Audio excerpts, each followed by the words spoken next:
नमस्कार and welcome back. मुझे नहीं पता कि मोदी जी की किस्मत अच्छी है या डोनाल्ड ट्रंप का बुरा वक्त चल रहा है। मैंने पहले भी बड़ी बार बोला है आपको कि जब किसी का बुरा वक्त होता है तो आप गली के कुत्तों को खाना खिलाते हैं, इसलिए कभी वो मुनीर को बुलाता है और कभी वो शहबाज शरीफ को बुलाता है। लेकिन मुद्दा आज उनका नहीं है, मुद्दा है टैरिफ्स का। टैरिफ जो 18% हमारे साथ अभी इतनी कॉन्फ्रेंसिस में जो डोनाल्ड ट्रंप ने बोला कि जी भारत को मैंने झुका दिया, वो काम खत्म हो गया। सुप्रीम कोर्ट ऑफ अमेरिका, उन्होंने एक बॉम्बशेल फेंक दिया है कि ये इलीगल है और जो दुनिया का मोस्ट पावरफुल आदमी है वो आज आउटप्ले हो गया अपने ही सिस्टम के साथ। अब ये घटकर 10% रह गया है। और आप सोच के देखिए, अभी जो इन्होंने 18% की डील हमें भेजी है, अभी मोदी जी ने साइन नहीं करी, यानी कि वो फॉर्मलाइज अभी हुआ नहीं है और एक बॉम्बशेल गिर गया अमेरिका के ऊपर। अब पूरी बात करेंगे इसका मैटर क्या करता है और क्या दुनिया में बाकी कंट्रीज के साथ क्या होगा और हमारा जो ट्रेड है अमेरिका के साथ उसके साथ क्या होने वाला है, प्लस हमारी स्टॉक मार्केट के ऊपर अब असर क्या होगा। अब एग्जैक्टली हुआ क्या है? एग्जैक्टली ये है कि जो अमेरिका का सुप्रीम कोर्ट है, उन्होंने एक मैसिव बॉम्बशेल फेंका ट्रंप के ऊपर।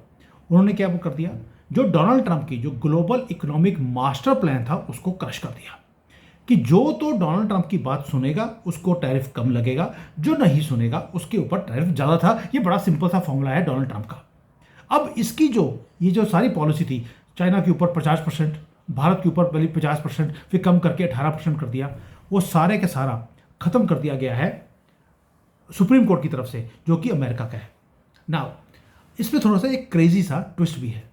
भारत के लिए बहुत बड़ी जीत है। क्यों? क्योंकि मोदी जी ने अभी एग्रीमेंट साइन नहीं किया, मैंने पहले बोला आपको।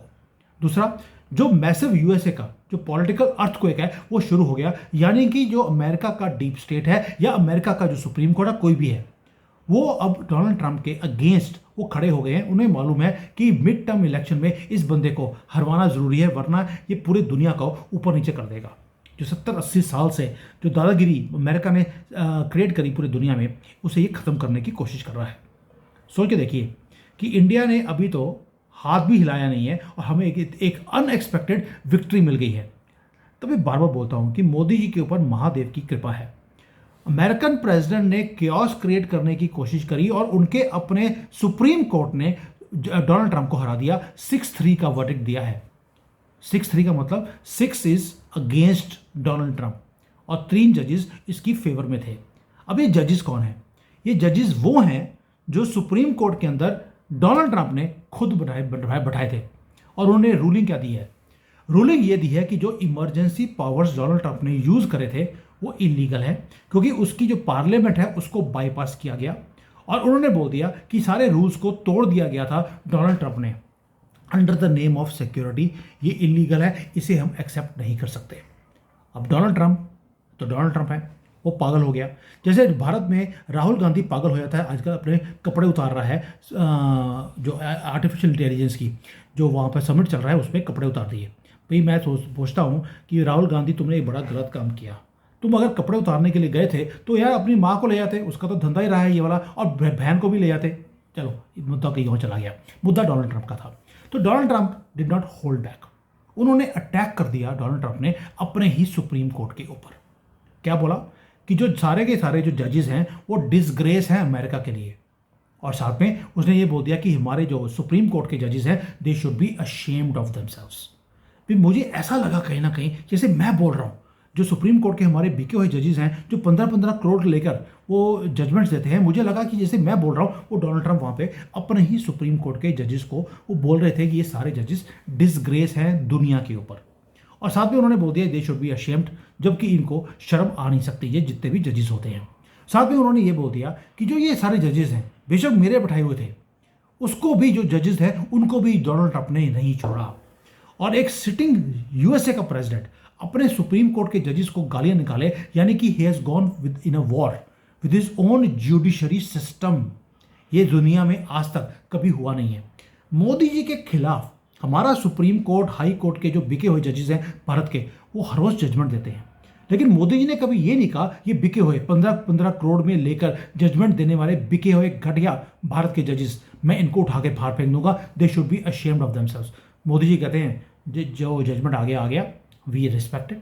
लेकिन अमेरिकन पॉलिटिक्स के अंदर जो उसकी फाउंडेशंस हैं उसे हिलाने की बातें बोलता है वहाँ का डोनाल्ड ट्रंप। सो कि देखिए, अगर मोदी जी ने ये काम बोला होता कि मेरे बिके हुए जजेस हैं, इनकी मैं बात नहीं मानूंगा, पूरे दुनिया में आर्टिकल लिखे जाते हैं। और आज अमेरिका को क्योस में और एक अनऑर्गेनाइज्ड कंट्री में धकेल दिया है डोनाल्ड ट्रंप ने अपनी इस स्टेटमेंट्स के बाद। लेकिन मुद्दा अमेरिकन पॉलिटिक्स का नहीं है। मुद्दा है कि डोनाल्ड ट्रंप अब कर क्या रहे हैं और करने वाले क्या है। पहली बात है, ये हार मानने वाला आदमी नहीं है। अभी तो जजमेंट आया था 1 घंटे के बीच में, जो ये ह्यूमिलेटिंग डिफीट रही है उसने फायर बैक कर दिया सुप्रीम कोर्ट के ऊपर। वो गया ओवल ऑफिस में और वहां पे जाकर एक नया एग्जेक्टिव ऑर्डर इमरजेंसी पावर्स को यूज करके उसने दोबारा निकाल दिया। एक और लूप होल था इनके जो पार्लियामेंट है उसके अंदर, सेक्शन 122 के अंदर जो ट्रेड एक्ट है 1974 का, उसको बाहर निकाला और उसे वेपन की तरह यूज करके उसने बोल दिया कि ग्लोबल जितनी भी कंट्रीज हैं जो अमेरिका के साथ काम करती हैं सबके ऊपर 10% का टैरिफ लगेगा, for every single country in the world, effective immediately. यानी कि चाइना के ऊपर 50% था, वो भी 10% हो गया। वियतनाम के ऊपर 20 था, 10 हो गया। भारत के ऊपर 18 था, वो भी 10 हो गया। और साथ में ये बोल दिया कि ये जो पावर्स हैं ये 150 दिन के लिए मैं यूज कर रहा हूं और इसको फॉर्मलाइज मैं कर दूंगा बाद में। यानी कि एक डेस्परेट अटेम्प्ट है अपने ट्रेड वॉर को अलाइव रखने का, जो उसने पूरे दुनिया के साथ किया हुआ था। यूरोप वाले तो भगड़े डाल रहे हैं आज। वो कहते हैं यार हमें बड़ा दबाने की कोशिश कर रहा था ये आदमी, आज डोनाल्ड ट्रंप खुद अपने ही कंट्री के सिस्टम के नीचे दब चुका है। Now what does all this mean for India? जो तो हमने तंज कसना था, मजाक उड़ाना था, वो हो गया। अब जो बिजनेस करते हैं, जो स्टॉक मार्केट के लोग हैं, जो इन्वेस्टमेंट्स करना चाहते हैं, कौन सी इंडस्ट्री में लगाएंगे, उसका मतलब क्या है, ये क्या मैटर करता है? इसका मतलब है कैश आपके हाथ में आने वाला है, एक मैसिव एडवांटेज सबको मिलने वाला है। क्यों? क्योंकि जो कोर्ट की रूलिंग है उसने ये भी बोल दिया कि जो आपने ये टैक्स लगाए थे ये आपको वापस करने पड़ेंगे। यानी कि भारत के ऊपर 50% का जो टैक्स था वो अब हमारी कंपनियों को वापस मिलने वाला है। जो प्रेशर है वो जो सारी कंपनीज के ऊपर किया हुआ था, क्रिएट किया हुआ था अमेरिकन प्रेसिडेंट ने, वो खत्म हो गया। यानी कि now we can do deals आराम से, क्योंकि हमारे ऊपर 10 है तो सामने वाले के ऊपर भी 10 है। तो अब हम कंपीट करेंगे जैसे पहले कंपीट कर रहे थे। अमेरिका का जो मीडिया और व्हाइट हाउस के ऑफिशियल्स हैं उन्होंने इस चीज़ों को कंफर्म किया है, रियलिटी को। ये कोई पॉलिसी बाद में नहीं आएगी, ये ऑलरेडी इंप्लीमेंट हो चुका है कि हमारा 18% का टैक्स कम होके वो 10% रह गया और जो पैसे हमने पहले दिए थे वो सारे हमें वापस मिलने वाले हैं। ये 8% का ड्रॉप ओवरनाइट का मतलब है हमें अब एडवांटेज 8% का और मिलने वाला है। जो हमने अपने करेंसी की डिवैल्यूएशन किया था 8% और 10% जो हमने जीएसटी कम किया था ताकि इस 18% को हम मैच कर सके, अब हमारी करेंसी दोबारा से अप्रिशिएट करनी शुरू होगी। हमें डिवैल्यू अपनी करेंसी को करने की जरूरत नहीं है, ताकि हमारा इंपोर्ट का जो बिल है वो भी कम हो जाएगा। और जो इंडियन एक्सपोर्टर्स हैं उनके लिए अब जो एक्सपोर्ट्स हैं वो और ज़्यादा ल्यूक्रेटिव होने वाले हैं। इंडियन बिजनेसमैन को एक तो एडवांटेज क्या मिलेगा? उनका एडवांटेज ये है कि हम ऑलरेडी, हमारा एज था बाकी कंट्रीज़ के लिए ऊपर, तभी हम अमेरिका की मार्केट को हमने कैप्चर किया हुआ था। अब जब ये 10% रह गया, दूसरा अभी ऑफिशियली हमने ट्रेड डील को साइन नहीं किया है अमेरिका के साथ। यानी कि हमारी जो गवर्नमेंट है वो वेटिंग गेम खेल रही थी विद डोनाल्ड ट्रंप। हमने कुछ नहीं किया और भगवान की ऐसी लीला हुई कि we have still won this trade war. अब this is not only for India, मैं पहले बोला आपको कि अब लेवल फील्ड आ गया सबके लिए। वो यूरोप हो, जापान हो, साउथ कोरिया हो, चाइना हो, भारत हो, वो बांग्लादेश हो, सबके लिए 10% है।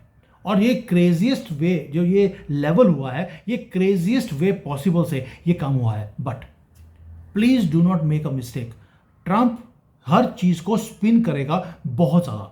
जो पहले था कि कभी किसी को ज़्यादा स्पिन कर दिया, किसी को कम स्पिन किया, अब वो पूरे दुनिया को रगड़ने वाला है और तेजी से स्पिन करेगा ताकि वो स्क्रिप्ट को फ्लिप कर सके। आपको याद होगा जब उसने बोला था कि देखिए युद्ध को मैंने बंद करवाया क्योंकि पाकिस्तान के साथ, क्योंकि मैंने बोला था कि मैंने ट्रेड की आपके ऊपर मैं टैरिफ लगा दूंगा 200% का। आपको याद होगा कि उसे स्पिन करने की आदत है। अब वो स्पिन दोबारा से करेगा, वो हटने वाला नहीं है। वो he will play the tariff game again and again. और अगर वो टैरिफ की गेम ना खेल पाया तो वो युद्ध शुरू करेगा। मार्क माई वर्ड्स टुडे, आज की जो हार है उसको भुलाने के लिए वो डाइवर्जन टैक्टिक्स को यूज करेगा। He is going to go for war. वो कहीं भी हो सकता है, it might be Iran, it might be China, it might be Bharat, वो किसी के साथ भी युद्ध शुरू करे या किसी का युद्ध शुरू करवाए, वो करेगा, क्योंकि अब डोनाल्ड ट्रंप के पास एक ही चारा है और यही चीज़ डीप स्टेट जो अमेरिका का है वो चाहता भी है। ये रियलिटी ऑफ द ग्राउंड है। This is how American politics it works. And white house वो क्या कर रहा है? व्हाइट हाउस ने अभी अभी कंफर्म किया है कि जो प्रीवियस एग्रीमेंट्स थे वो सारे के सारे अब हमने होल्ड कर दिए हैं, बट इस क्योस के बीच में जो यूएसए की एडमिनिस्ट्रेशन है वो ऑल्टरनेट रूट्स को ढूंढ रही है। क्यों बोल रहा हूँ ये? जो मैंने अभी आपको बोला कि ये रीसेट होने के बाद डोनाल्ड ट्रंप की जो बेइज्जती हुई है अपने ही कंट्री में, वो मुंह दिखाने के लायक नहीं रहा। अब वो युद्ध शुरू करेगा। अब वो कहेगा भाड़ में गया अमेरिका और मेरी जो पॉलिसी है नो वॉर की। अब मुझे युद्ध करना है तो करना है। और साथ में मैं एक और जो सबसे बड़ा बॉम्बशेल जो पहले बताया वो उसका मैं इम्प्लीकेशन बताता हूँ कि यूएसए ट्रेजरी ने जो पैसे इकट्ठे करे ट्रिलियंस ऑफ डॉलर्स वो वापस करने पड़ेंगे। अब जो छोटे छोटे बिजनेसमैन हैं उन्होंने इमीडिएटली डिमांड करने शुरू कर दिए पैसे अमेरिकन एडमिनिस्ट्रेशन से। लॉ सूट्स फाइल किए जा रहे हैं in crores in American courts और Indian officials they are silent. वो कहते हैं यार कंपनी वाले लड़ रहे हैं अमेरिका की एडमिनिस्ट्रेशन के साथ, लड़ते रहिए and we are having the last laugh. दोस्तों अभी तो लूप होल्स और बहुत ज़्यादा हैं। ऑलरेडी जो लूप होल्स हैं वो जो ट्रंप है वो परमानेंट लीगल लूप होल्स को निकालने की कोशिश कर रहा है। उसने ऑलरेडी बोल दिया सेक्शन 301 को खोल दिया जाए जो अमेरिका के अंदर है। सेक्शन 22 है, सिक्योरिटीज टैरिफ्स का जो भी होते हैं इनके, वो सारे खोल दिए गए हैं ताकि ये पैसे वापस ना करने पड़े और जो टैरिफ्स है वो अपनी मर्जी से डोनाल्ड ट्रंप लगा सके, वो नहीं लगा पाएगा। सुप्रीम कोर्ट ने ऑलरेडी कर दिया कि we will not let you do the work the way you want to. ये कंट्री हमारे रूल्स के साथ चलेगी, ना कि डोनाल्ड ट्रंप के रूल्स के साथ। लेकिन आज की डेट में एक ही चीज़ है, जो विंडो है, 2-3 विंडोज़ हैं व्हाइट हाउस के अंदर, वो सारी खुल गई हैं। सुप्रीम कोर्ट ने एक विंडो बंद करी तो डोनाल्ड ट्रंप ने 3-4 विंडोज़ और खोल दिए। लेकिन भारत की जो मैन्युफैक्चरर्स हैं उनके लिए गोल्डन अपॉर्चुनिटी है। ऑलरेडी जो ग्लोबल मार्केट्स हैं वो उन्होंने ऑलरेडी स्टॉक की प्राइसेस इंक्रीज होनी शुरू हो गई हैं। स्टॉक्स रैली तब करते हैं जब हमें पता लगे कि आगे जाकर पॉजिटिविटी आने वाली है। इन्वेस्टर्स को ये जो चीज़ें हैं कि डोनाल्ड ट्रंप नीचे हो गया, बिजनेसेस बढ़ने वाले हैं, उसकी जो वन साइडेड पावर्स को कट कर दिया गया है। Industry and the market it loves it. तो यानी कि आगे जाकर अब आपको स्टॉक्स जो भारत के एक्सपोर्टर्स हैं उनके स्टॉक्स बढ़ने वाले हैं। मैं पहले बोला था आपको बताऊंगा कि अब स्टॉक्स का क्या होगा, they are going to rise. और ये जो टाइनी बिट ऑफ स्टेबिलिटी है ये थोड़ी देर के लिए है, क्योंकि ये वॉलेटाइल ट्रेड एनवायरनमेंट के अंदर जो स्टेबिलिटी है this is very very important. But please keep your eyes on something more. अब युद्ध शुरू होगा। ये एक डेवलपिंग स्टॉर्म है जो थमने वाला नहीं है, क्योंकि ट्रंप वूंडेड है और एक घायल, वो शेर तो नहीं बोलूंगा ट्रंप को, लेकिन एक घायल ट्रंप वो और भी ज़्यादा अनप्रडिक्टेबल हो जाएगा। He is going to make some unpredictable moves जो मार्केट को हिला के रख देगा। He will use every executive trick in the book ताकि वो अपने एजेंडा को आगे लेके जा सके। लड़ाई उसकी डीप स्टेट के साथ है, उसकी लड़ाई भारत से या किसी और के साथ नहीं है। आज की victory it belongs to the world. लेकिन जो लीगल टेक्निकलिटीज हैं, जो वॉशिंगटन का प्रेसिडेंट में बैठा हुआ प्रेसिडेंट वो रुकने वाला नहीं है। वो आगे जाकर कौन सा ट्रिक बाहर निकालेगा, मेरा अपना अंदाज़ा है वो युद्ध में जाएगा। उसे मालूम है कि वो सुप्रीम कोर्ट को अब वो हरा नहीं सकता। 6-3 की रूलिंग है। अगर ये सपोजिंग 5-4 की रूलिंग होती तो कहीं ना कहीं फिर भी दोबारा से जाकर अब जीत सकते हैं। लेकिन 6-3 का मतलब है सारे जजेस डोनाल्ड ट्रंप के खिलाफ है, वो इस युद्ध को जीत नहीं सकता। अब युद्ध को जीतने के लिए उसे एक नया युद्ध शुरू करना पड़ेगा। Keep your eyes around Iran. Venezuela में जैसे उसने काम किया, मुझे लगता है कि वो ईरान में जाकर ऐसा ही कोई काम करने की कोशिश करेगा। उसे खमेनी का एड्रेस पता नहीं लग रहा कि वो कहाँ पे बैठा हुआ है, या उसके हाथ वहाँ तक पहुँचे नहीं है। अगर ये वहाँ तक पहुँच गया उठा के ले जाएगा, वरना ये युद्ध करेगा ईरान के साथ या कहीं और, बेशक हाउतीज के साथ, बेशक इसराइल के साथ मिलकर वो हिजबुल्लाह को अटैक करे, कुछ ना कुछ ये करेगा सारी अटेंशन को डाइवर्ट करने के लिए अपनी हार के ऊपर। So keep your eyes around that. और हो सकता है पाकिस्तान को बोले यार युद्ध ही कर लो एक मेरे लिए, और आसिम मुनीर को पैसे देने के लिए वो बोल देगा कि तुम्हें पैसे दिए, तुम जाके भारत से युद्ध करो। You never know. So keep your eyes. मेरे 2 अनुमान हैं जहाँ पर युद्ध हो सकता है, एक भारत और पाकिस्तान का, और दूसरा है ईरान का और अमेरिका का। अमेरिका का कह दीजिए या सऊदी अरेबिया का, वो बाद में पता लगेगा। और इन दोनों के ऊपर अब नज़र रखिए, मार्च तक या मार्च में आपको ये दोनों चीज़ें या एक चीज़ दोनों में से होती हुई, मेरा अपना अनुमान है, एक इंडिकेशन है, ये होता हुआ दिखाई देता है। बाकी वक्त बताएगा। Thank you. जय हिंद।